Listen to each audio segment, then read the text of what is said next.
The first thing in any communication context, at least the way I teach in my course, is that you have to understand the person you're communicating with, what their motivations are, what their understanding of the world is, what is it that they're looking for, what makes them happy, what makes them tick, because that really has to inform your communication strategies and the way you persuade someone. Because unless you can put yourself in their shoes, it's very hard to communicate. You can't go and kind of bludgeon them with information.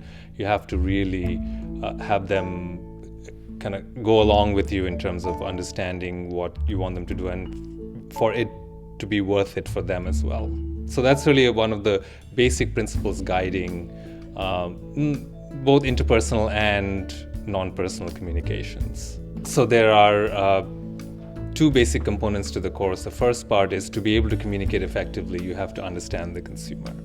So a large part of the course is focused on really understanding how consumers think about messages, about products, about their own needs, how they store that information, how they process it from the environment, how they integrate it to come up with overall judgments like, should I choose this product? Do I like this product? So that's the first component. I think we need to have that as a basis or a foundation for communication with consumers, or effective communication with consumers. And the second part of the course really is about how we can use that understanding and the tools of communication that are available today, both in the regular media and the digital media, to communicate effectively with consumers. My teaching philosophy hinges on what I call the 4 R's. And the 4 R's stand for rigor.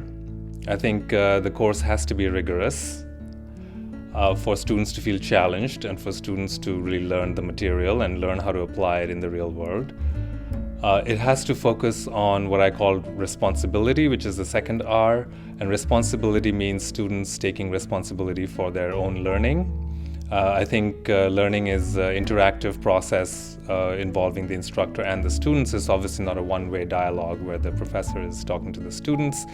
And regardless of how busy students are and how much else they have going on in their lives, I think it's very important for students to take responsibility. So I have that as an expectation in my classes. The third R is rapport. I think that's very important in the classes, again, because without rapport, it really becomes a dry endeavor where students really do not engage. So to have rapport with the students, to have students have rapport with each other is very, very important. And the fourth one is relevance, because the material has to be relevant to the student, their jobs, their lives. Without relevance, again, the material just seems dry, very theoretical, very conceptual, and somewhat meaningless.